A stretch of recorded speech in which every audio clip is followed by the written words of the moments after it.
नमस्कार साथियों, मेरे YouTube चैनल में आपका एक बार फिर से स्वागत है।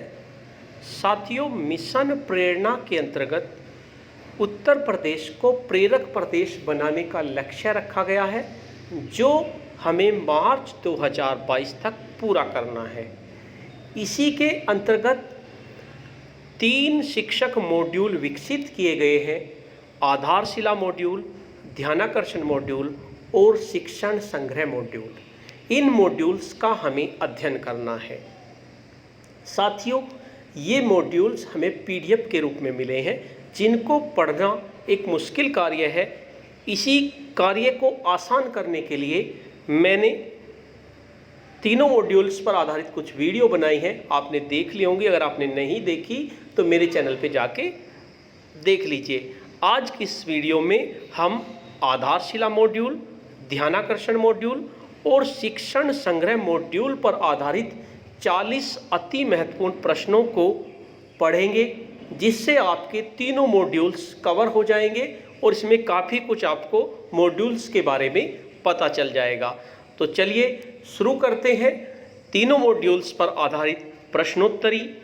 पहला प्रश्न है, कक्षा 1 व 2 के बच्चों में भाषा एवं गणित की गहरी एवं बुनियादी समझ विकसित करने के लिए जरूरी जानकारियों एवं रोचक गतिविधियों का समावेश किस मॉड्यूल में किया गया है? ऑप्शन है शिक्षण संग्रह मॉड्यूल, ध्यानाकर्षण मॉड्यूल, आधारशिला मॉड्यूल और इनमें से कोई नहीं। तो साथियों, कक्षा 1 और 2 के बच्चों में भाषा और गणित की गहरी और बुनियादी समझ विकसित करने के लिए जो जानकारी है वे हमारी आधारशिला मॉड्यूल में दी गई हैं। तो आप आधारशिला मॉड्यूल पर निशान लगा देंगे। प्रश्न नंबर 2 है, व्यक्तित्व निर्माण की आधारशिला किस शिक्षा को माना गया है? पहला ऑप्शन है माध्यमिक शिक्षा, बी पूर्व माध्यमिक शिक्षा, सी पूर्व प्राथमिक शिक्षा और डी प्राथमिक शिक्षा। तो जो हमारा व्यक्तित्व निर्माण की आधारशिला होता है वो हमारा प्राथमिक शिक्षा होता है, इसलिए प्राथमिक शिक्षा पर आप निशान लगा देंगे। करेक्ट आंसर हमारा प्राथमिक शिक्षा है। नेक्स्ट आता है हमारा प्रश्न, सभी मॉड्यूल्स के प्रभावी उपयोग हेतु क्या आवश्यक है?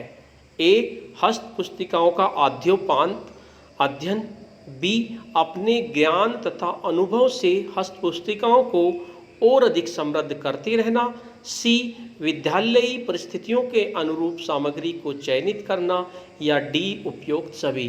तो सभी मॉड्यूल्स का अगर हम चाहते हैं कि प्रभावी उपयोग हो तो उसके लिए हमें हस्त पुस्तिकाओं का भी अध्ययन करना पड़ेगा, अपने ज्ञान और अनुभव से हस्त पुस्तिकाओं को और अधिक समृद्ध करना होगा और विद्यालय परिस्थिति के अनुसार सामग्री को चयनित करना होगा। तो हमारा ऑप्शन आ जाएगा डी ऑप्शन इसका करेक्ट आंसर है। फोर्थ क्वेश्चन है, आधारशिला मॉड्यूल्स का चित्रांकन किसने किया? ए श्री रविकांत श्रीवास्तव, बी श्री मुकेश अग्रवाल, सी श्री इमरान खान, डी श्री नरेंद्र वर्मा। तो साथियों, जो आधारशिला मॉड्यूल है उसका चित्रांकन श्री रविकांत श्रीवास्तव ने किया है। तो आप इस पे निशान लगा लेंगे, उसको याद कर लेंगे। नेक्स्ट प्रश्न है, कौन सी अवस्था व्यक्तित्व के विकास की दृष्टि से एक निर्णायक अवस्था होती है? ए बाल्यावस्था, बी शैशवावस्था, सी किशोरावस्था, या डी प्रौढ़ावस्था। तो जो आपका व्यक्तित्व के विकास की दृष्टि से निर्णायक अवस्था होती है वो हमारी शैशवावस्था होती है। तो शैशवावस्था पे आप निशान लगा देंगे। नेक्स्ट प्रश्न है आपका, तीनों हस्त पुस्तिकाओं का विकास किस समूह के द्वारा किया गया है? तो जो हमारी तीनों हस्त पुस्तिकाएं हैं उनका कई समूह द्वारा विकास किया गया है। इसमें आंसर दिए हुए हैं, केंद्र गुणवत्ता समूह द्वारा, बी राज्य गुणवत्ता समूह द्वारा, सी NGO द्वारा और डी ARP के समूह द्वारा। तो जो इसमें जो ऑप्शन दिए गए हैं 4, इनमें से ऑप्शन बी जो है आपका राज्य गुणवत्ता समूह द्वारा इनका विकास किया गया है, ये हमारा ऑप्शन सही है। इसके अलावा भी और लोगों ने सहयोग दिया है, लेकिन इन 4 ऑप्शन में हमारा ऑप्शन बी ही सही है। नेक्स्ट है आपका जिस प्रकार बीज में विशाल वृक्ष के रूप में विकसित होने की संभावनाएं छिपी रहती हैं, उसी प्रकार बच्चों में अनेक अंतर्निहित भावनाएं, अंतर्निहित क्षमताएं होती हैं। मॉड्यूल में यह कथन किसका है? तो साथियों, जो मॉड्यूल है उसमें हमारे डॉक्टर सतीश चंद्र द्विवेदी जो राज्य मंत्री हैं स्वतंत्र प्रभार के, उनका भी संदेश छपा हुआ है। रेणुका कुमार जो हैं अपर मुख्य सचिव बेसिक शिक्षा, उनका भी संदेश छपा हुआ है। और मनीषा त्रिघाटिया जो हैं सचिव बेसिक, उनका भी संदेश छिपा हुआ है। तो ये जो संदेश है ये हमारा रेणुका कुमार अपर मुख्य सचिव बेसिक शिक्षा का के संदेश में ये बात लिखी हुई है कि जिस प्रकार बीज में विशाल वृक्ष के रूप में विकसित होने की संभावनाएं छिपी रहती हैं, उसी प्रकार बच्चों में अनेक अंतर्निहित क्षमताएं होती है। ये आपका रेणु कुमार जो है उनके संदेश में लिखा हुआ है। नेक्स्ट प्रश्न है हमारा, प्रारंभिक कक्षाओं में कक्षा शिक्षण को रुचिकर, आनंददायी, जीवंत और प्रभावी बनाना एक चुनौतीपूर्ण कार्य है। मॉड्यूल में यह कथन किसका है? ए ऑप्शन है डॉक्टर सतीश चंद्र द्विवेदी राज्य मंत्री स्वतंत्र प्रभार, रेणुका कुमार अपर मुख्य सचिव बेसिक शिक्षा, मनीषा त्रिघाटिया सचिव बेसिक शिक्षा। इसमें त्रिघाटिया की जगह एक वो नहीं लिखा गया, इसे ध्यान से सही कर लेना। और डी इनमें से कोई नहीं। तो ये जो संदेश है ये मनीषा त्रिघाटिया जो सचिव बेसिक शिक्षा हैं उनके संदेश में छपा हुआ है कि प्रारंभिक कक्षाओं में कक्षा शिक्षण को रुचिकर, आनंददायी, जीवंत एवं प्रभावी बनाना एक चुनौतीपूर्ण कार्य है। तो आप मनीषा त्रिघाटिया पर निशान लगा देंगे। नेक्स्ट प्रश्न है आपका, अकादमिक संदर्भ समूह का गठन कितने स्तर पर किया गया है? 2 स्तर पर, 3 स्तर पर, 4 स्तर पर या 5 स्तर पर? तो अकादमिक संदर्भ समूह जो है उनका गठन 2 स्तर पर किया गया है। ये आपको पता चल जाएगा, 2 स्तर यानी कि राज्य स्तर पर और जिला स्तर पर उनका गठन किया गया है। तो आप इस पे ए पे निशान लगा देंगे। नेक्स्ट है आपका, अकादमिक संदर्भ समूह में कौन कौन से स्तर होते हैं? तो मैंने बताया अभी कि अकादमिक स्तर में 2 समूह होते हैं। ए राज्य स्तर पर राज्य संदर्भ समूह, SRG जिला स्तर पर अकादमिक रिसोर्स पर्सन, ARP ब्लॉक स्तर पर ब्लॉक रिसोर्स पर्सन, BRP। तो इसमें जो आपका ऑप्शन होगा वो आपका डी सही होगा, क्योंकि राज्य स्तर पर राज्य संदर्भ समूह भी है और जिला स्तर पर अकादमिक रिसोर्स पर्सन भी है, यानी कि SRG और ARP आपका सही होगा, यानी आप डी पे निशान लगा देंगे। नेक्स्ट प्रश्न है, बच्चों में शिक्षा की मजबूत आधारशिला विकसित करने के लिए किन विषयों की दक्षता विकसित करना होगा? तो जो आपका आधारशिला मॉड्यूल है उसमें भाषा एवं गणित इनकी दक्षता विकसित करने के लिए कहा गया है। तो इसमें हमारा आंसर सी सही होगा। नेक्स्ट प्रश्न है, शिक्षण संग्रह लक्ष्य, आकलन के संकेतक एवं आकलन हेतु संभावित तरीके एवं प्रश्न किस मॉड्यूल में दिए गए हैं? शिक्षण संग्रह मॉड्यूल में, प्रेरणा तालिका में, आधारशिला में और ध्यानाकर्षण में। तो ये जो शिक्षण लक्ष्य है और आकलन के संकेतक हैं या आकलन हेतु संभावित तरीके जो हैं ये हमारे आधारशिला मॉड्यूल में दिए गए हैं। ये भी आपको ध्यान रखना है। कभी भी आपसे IVRS पोर्टल से कॉल आ सकती है और आपसे पूछा जा सकता है। नेक्स्ट प्रश्न है, केंद्रित लर्निंग आउटकम भाषा विकास के कौन कौन से बुनियादी पहलुओं पर आधारित हैं? ए सुनना और बोलना, बी पढ़ना और लिखना, सी भाषा संरचना और व्याकरण और डी कल्पना और सृजनशीलता और ई उपयुक्त सभी। तो साथियों, जो केंद्रित लर्निंग आउटकम है हमारे भाषा विकास के 4 बुनियादी पहलुओं पर आधारित है। पहला है जिसमें सुनना और बोलना, दूसरा है पढ़ना और लिखना, तीसरा है आपका भाषा संरचना और व्याकरण और चौथा है आपका कल्पना और सृजनशीलता। तो इसका सही आंसर होगा ई, यानी कि सभी, यानी कि 4 आपके केंद्रित लर्निंग आउटकम के बुनियादी पहलू हैं। नेक्स्ट प्रश्न है, मानसिक सक्रियता किसका संकेत है?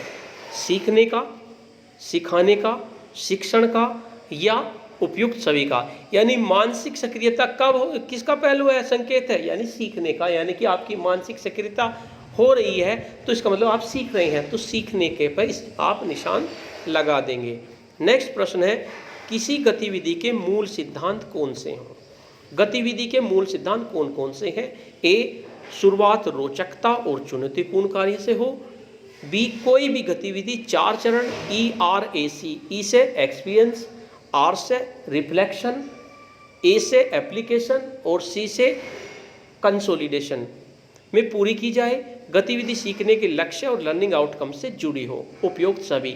तो गतिविधि के आपके तीनों ही सिद्धांत हैं, रोचकता और चुनौतीपूर्ण कार्य से भी हो, कोई भी गतिविधि 4 चरणों में होती है ये भी हमें पता है ERC के, और गतिविधि सीखने के लक्ष्य और लर्निंग आउटकम से जुड़ी हो। तो इसका आंसर आपका डी आ जाएगा, आप डी पर निशान लगा देंगे।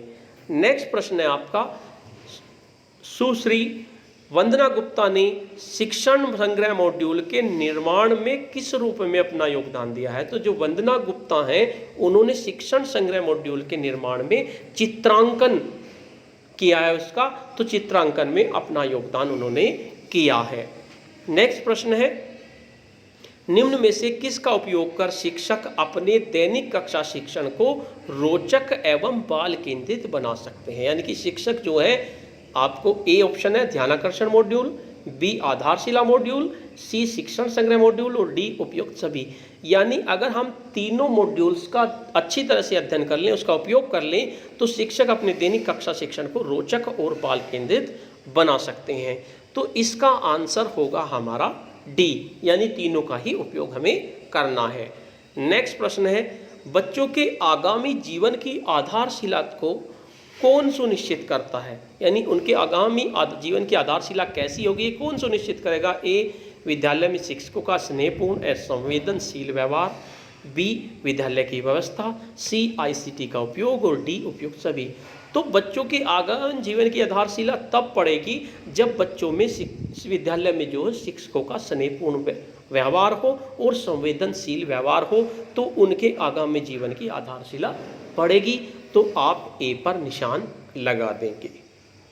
नेक्स्ट प्रश्न है, शिक्षण संग्रह, आधारशिला, ध्यानाकर्षण आदि हस्त पुस्तिकाओं के विकास में किसने किसने अपना योगदान दिया? SCERT उन्होंने भी योगदान दिया है, गुणवत्ता प्रकोष्ठ समग्र शिक्षा एवं संबद्ध राज्य गुणवत्ता समूह इन्होंने भी दिया है, यूनिसेफ में भी दिया है और इग्नस पहल ने भी दिया है। तो इसलिए इसमें हमारा ई ऑप्शन सही होगा, यानी सभी पर निशान लगा देंगे। इन सभी ने शिक्षण संग्रह, आधारशिला और ध्यानाकर्षण मॉड्यूल के विकास में अपना अपना योगदान दिया है। नेक्स्ट प्रश्न है, वेबसाइट, वेब लिंक, शैक्षिक साहित्य की सूची, हेल्पलाइन, संपर्क सूत्र इत्यादि का विवरण किस हस्त पुस्तिका में दिया है? ध्यानाकर्षण मॉड्यूल, आधारशिला मॉड्यूल, शिक्षण संग्रह मॉड्यूल और इनमें से कोई नहीं। तो वेबसाइट, वेब लिंक और शैक्षिक साहित्य की सूची या हेल्पलाइन या संपर्क सूत्र, ये सब हमारे शिक्षण संग्रह मॉड्यूल में दिए हुए हैं। नेक्स्ट प्रश्न है, बच्चों के संज्ञानात्मक, भावात्मक एवं क्रियात्मक विकास में प्रभावी कड़ी, विकास में इसमें के गलत लिखा गया, के को काट देना। क्रियात्मक विकास में प्रभावी कड़ी क्या है? शिक्षण, शिक्षण संग्रह, शिक्षण की सीढ़ी या इनमें से कोई नहीं। तो इनमें प्रभावी कड़ी आपकी शिक्षण होगी। यानी अगर आप अच्छी तरह से शिक्षण करेंगे तो बच्चों का संज्ञानात्मक विकास भी होगा, भावात्मक विकास भी होगा और क्रियात्मक विकास भी हो जाएगा। नेक्स्ट प्रश्न है, सीखने के क्रियाकलापों को जोड़ने हेतु आप किसका प्रावधान करेंगे? पाठ्यपुस्तकों का या अंतः पाठों का या पुस्तकालय का या प्रयोगशाला का? तो सीखने की क्रियाकलापों को अगर हमें जोड़ना है तो हमें अंतः पाठों का प्रावधान करना पड़ेगा, अंतः पाठों से ही हम उसे जोड़ सकते हैं। तो इसमें बी आपका आंसर सही होगा। नेक्स्ट प्रश्न है, सफलता ही सफलता को जन्म देती है, यह उक्ति किस मॉड्यूल की है? प्रेरणा लक्ष्य, प्रेरणा तालिका, तो ये तो आपके हो ही नहीं सकते क्योंकि ये मॉड्यूल का नाम नहीं है, आधारशिला या शिक्षण संग्रह। तो इसका आपका आंसर होगा शिक्षण संग्रह मॉड्यूल। यानी ये शिक्षण संग्रह मॉड्यूल में दिया हुआ है कि सफलता ही सफलता को जन्म देती है। नेक्स्ट प्रश्न है, निम्न में से कौन एक शिक्षकों के लिए स्वयं मार्गदर्शिका होती है? यानी शिक्षकों को बताती है कि हमें क्या करना है। लॉन्ग बुक, अध्यापक उपस्थिति पंजिका, शिक्षक डायरी या शिक्षण संग्रह। तो जो हमारी शिक्षक डायरी होती है वो शिक्षकों के लिए स्वयं मार्गदर्शिता के रूप में होती है, तो इसमें सही आंसर होगा हमारा शिक्षक डायरी। नेक्स्ट प्रश्न है, एक प्रक्रिया आधारित जांच बिंदु है जिसमें शिक्षक अपनी शिक्षण योजना की प्रक्रिया में गुणात्मक एवं मात्रात्मक रूप में आंकलित कर सकते हैं। सीखने का प्रतिफल, सीखने संबंधी परिणाम, शिक्षण अधिगम परिणाम, उपयुक्त सभी। तो जो हमारे ये सीखने का प्रतिफल है यानी लर्निंग आउटकम्स, इन्हें सबको इंग्लिश में लर्निंग आउटकम्स कहते हैं। ये लर्निंग आउटकम्स के ही दूसरे नाम है सीखने का प्रतिफल, सीखने संबंधी परिणाम और शिक्षण अधिगम परिणाम, तो तीनों एक ही है। तो इसका आंसर हमारा डी होगा, क्योंकि एक प्रक्रिया आधारित जांच बिंदु होता है ये लर्निंग आउटकम, जिनमें शिक्षक अपनी शिक्षण योजना की प्रक्रिया में गुणात्मक एवं मात्रात्मक रूप से अलंकित कर सकते हैं। तो इसमें हमारा डी आंसर सही होगा। अब आती है बात प्रश्न नंबर 26 की। परिणाम आधारित लर्निंग आउटकम प्राप्त करने के लिए शिक्षक अपनी सोच, ज्ञान व अनुभव के आधार पर किन चीज़ों का प्रयोग करने के लिए स्वतंत्र है। यानी कि किस किस चीज़ का प्रयोग करने के लिए शिक्षण टीचर स्वतंत्र है, शिक्षण विधियों का, नवाचारों का, आईसीटी का, उपयुक्त सभी का। तो शिक्षक सभी का उपयोग करने के लिए स्वतंत्र हैं। अगर वे परिणाम आधारित लर्निंग आउटकम्स प्राप्त करना चाहते हैं तो शिक्षक अपनी सोच और ज्ञान और अनुभव के आधार पर शिक्षण विधियों का प्रयोग भी कर सकते हैं, नवाचारों का प्रयोग भी कर सकते हैं और आईसीटी का प्रयोग भी कर सकते हैं। तो इसका आंसर होगा उपयुक्त सभी। नेक्स्ट प्रश्न है, कक्षाओं में सभी विषयों के शिक्षक निम्न में से क्या अवश्य प्रदर्शित करेंगे जिन्हें लक्ष्य मानकर दैनिक कक्षा शिक्षण करेंगे। शिक्षण विधियों का चार्ट, शिक्षण तकनीकी, अधिगम संबंधी परिणामों की तालिकाएं या उपयुक्त सभी।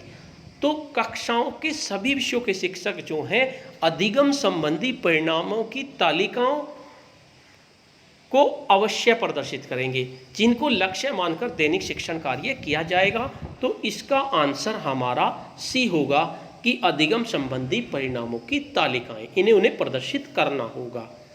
नेक्स्ट प्रश्न है, किस तालिका के आधार पर आप अपनी कक्षा की एक समेकित संख्यात्मक तालिका बना सकते हैं जो यह दिखाएगी कि आपकी कक्षा में लर्निंग आउटवर्क बच्चों की संख्या कितनी है। एक तो आपकी प्रेरणा तालिका होगी, दूसरी ध्यानाकर्षण तकनीक तालिका, अधिगम संबंधी परिणामों की तालिका और विद्यार्थी वार लर्निंग आउटकम तालिका। तो जो आपकी विद्यार्थी वार लर्निंग आउटकम तालिका होगी उसके आधार पर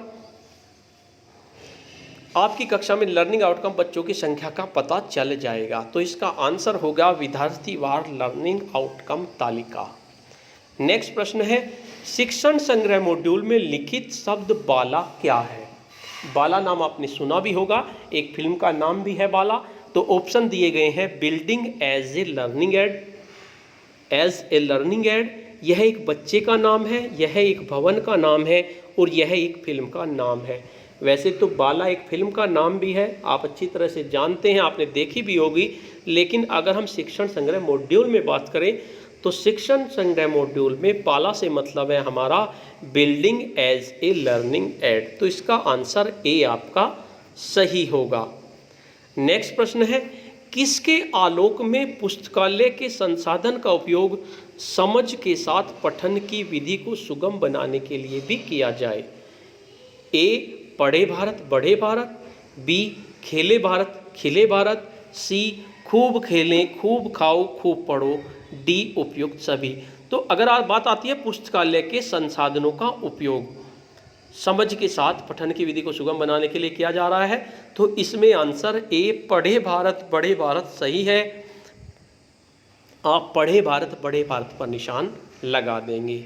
नेक्स्ट प्रश्न है, जनपद स्तर पर शिक्षण संस्थाओं का चयन कर शिक्षण संवर्धन प्रशिक्षण एवं अन्य गतिविधियों या तकनीकी सहयोग किससे प्राप्त कर सकते हैं। आईआईटी कानपुर से भी कर सकते हैं, MNIT, इसमें N फालतू लिखा गया, प्रयागराज, C, A व B दोनों, D इनमें से कोई नहीं। तो जनपद स्तर पर शिक्षण संस्थाओं का चयन कर शिक्षण संवर्धन प्रशिक्षण गतिविधियां सहयोग किस किस से प्राप्त कर सकते हैं? आप IIT कानपुर से प्राप्त कर सकते हैं और MNIT प्रयागराज से भी कर सकते हैं। तो इसका आंसर आपका C सही होगा। नेक्स्ट प्रश्न है, निम्न में से कौन एक विद्यालय क्रियाकलापों की सफलता के लिए आवश्यक तत्व या घटक है?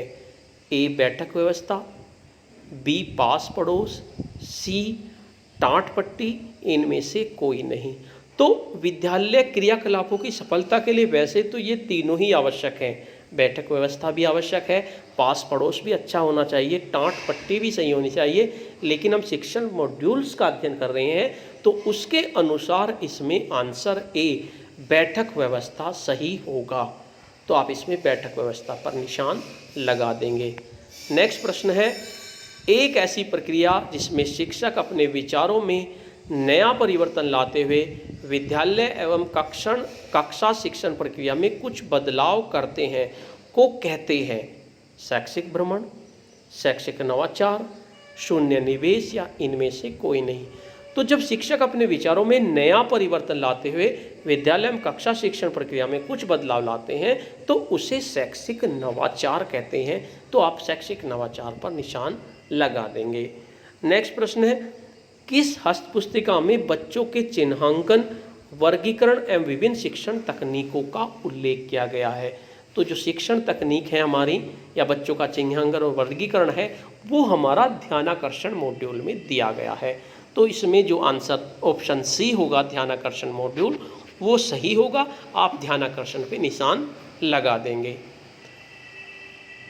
नेक्स्ट प्रश्न है आपका, NAS का फुल फॉर्म है national aircraft system, national achievement सर्वे, नेशनल अचीवमेंट सोसाइटी और नेशनल आर्मी स्कूल। NAS जो है आपका शिक्षण संग्रह मॉड्यूल में दिया हुआ है। अगर शिक्षण संग्रह मॉड्यूल की बात करें तो NAS से मतलब है हमारा नेशनल अचीवमेंट सर्वे। तो आप नेशनल अचीवमेंट सर्वे पर निशान लगा देंगे। नेक्स्ट प्रश्न है, बच्चों द्वारा कक्षा अनुरूप अधिगम स्तर प्राप्त न कर पाने के प्रमुख कारणों में से एक कारण अध्यापकों का कठोर व्यवहार व बाल केंद्रित शिक्षण विधियों का प्रयोग न करना है। आप इससे कहाँ तक सहमत हैं? यानी कि बच्चे अगर कक्षा के अनुरूप अधिगम स्तर प्राप्त नहीं कर पा रहे हैं तो इसके कुछ कारण हैं, जिनमें से एक प्रमुख कारण दिया गया है अध्यापकों का कठोर व्यवहार और बाल केंद्रित शिक्षण विधियाँ। ये जो प्रश्न है ये इस तरह का प्रश्न है कि जिसका जवाब हर अध्यापक का अलग अलग होगा। तो A पूर्ण रूप से सहमत है, B पूर्ण रूप से सहमत नहीं है, C असहमत है, D इनमें से कोई नहीं। अगर हम शिक्षण संग्रह मॉड्यूल के बारे में जाने तो शिक्षण संग्रह मॉड्यूल में ये एक प्रमुख कारणों में दिया हुआ है, लेकिन बात आती है कि आप इस बात से सहमत हैं या नहीं। तो इसका आंसर आपको अपने आप ही देना है कि आप इससे सहमत हैं या नहीं, या पूर्ण रूप से सहमत नहीं है या असहमत है। तो ये इस तरह का प्रश्न है कि जिसके उत्तर अलग अलग हो सकते हैं, इसलिए इसका उत्तर मैं आपको नहीं बताऊंगा। ये आपको अपने आप ही इसका उत्तर लिखना है। कुछ भी इसका उत्तर हो सकता है मेरी नज़र में पूर्ण रूप से सहमत है और आपकी नज़र में पूर्ण रूप से सहमत नहीं है, या आप इस बात से बिल्कुल भी असहमत हो। तो कुछ भी इसका आंसर हो सकता है। नेक्स्ट प्रश्न है, आरंभिक परीक्षण के उपरांत कक्षा 3, 4, 5 के जिन विद्यार्थियों के प्राप्तांक 16 से 20 अंक के मध्य होंगे उन्हें आप किस समूह में रखेंगे? यानी 3, 4, 5 का जो पेपर बनेगा वो आपका 15 क्वेश्चनों का बनेगा और 15 थी 45 अंकों का बनेगा, और 45 अंक में 16 से 20 के बीच में जिसके अंक आएंगे उसे आप समूह B में रखेंगे। अगर 15 से आपकी 16 से 15 से कम आएंगे, 15 से कम, तो उसे A में रखेंगे, 16 से 20 वाले को 20 में रखेंगे और 20 से ऊपर वाले को आप C में रखेंगे। तो इसका आंसर होगा समूह B। नेक्स्ट प्रश्न होगा, प्रेरणा लक्ष्य में गणित और भाषा के कुल कितने लक्ष्य निर्धारित किए गए हैं? तो प्रेरणा लक्ष्य की मैंने एक वीडियो बनाई है, मैंने उसके आपको बताए हैं कि 10 लक्ष्य रखे गए हैं, 5 गणित के और 5 भाषा के। उनमें से भी हर कक्षा का एक गणित का लक्ष्य है, एक भाषा का है, अगर आप चाहते हैं कि वो वीडियो आपको मिले तो आप मेरे चैनल पे जाके उस वीडियो के लिंक से आप उनको देख सकते हैं, क्योंकि IVR पोर्टल पर प्रेरणा लक्ष्य के बारे में पूछा जा रहा है। तो इसका आंसर होगा ए, सही होगा। 10 लक्ष्य हैं। क्वेश्चन नंबर नेक्स्ट है, प्रेरणा सूची में किस कक्षा तक के विद्यार्थियों की अपेक्षित दक्षताएं दी गई हैं? तो जो प्रेरणा सूची है उसमें कक्षा 1 से लेकर कक्षा 5 तक की भाषा और गणित विषय की दक्षताएं दी गई हैं, जिनमें कक्षा 1, 2, 3 की 14 दक्षताएं दी गई हैं और कक्षा 4 और 5 की 16 दक्षताएं दी गई हैं। तो इसका आंसर हमारा सी सही होगा। नेक्स्ट प्रश्न है, ये हमारा लास्ट प्रश्न है, प्रेरणा तालिका में किन किन विषयों हेतु तालिकाएं दी गई हैं? ए भाषा, बी गणित, सी भाषा एवं गणित और डी भाषा गणित एवं पर्यावरण अध्ययन। तो प्रेरणा तालिका में भाषा और गणित विषयों की तालिकाएं दी गई हैं, ये इसका आंसर हमारा सी होगा। इस तरह से ये 40 प्रश्न हुए जो आपको मॉड्यूल के बारे में जानने में काफ़ी मदद करेंगे। साथियों, अगर आपको ये वीडियो पसंद आती है तो इस वीडियो को लाइक कीजिए, शेयर कीजिए, वीडियो पे कमेंट्स कीजिए और अगर अभी तक आपने मेरा चैनल सब्सक्राइब नहीं किया है तो चैनल को सब्सक्राइब कर दीजिए तथा इसके साथ साथ बेल के आइकन को भी प्रेस कर दीजिए, जिससे कि नेक्स्ट वीडियो का नोटिफिकेशन आपको मिल सके। धन्यवाद।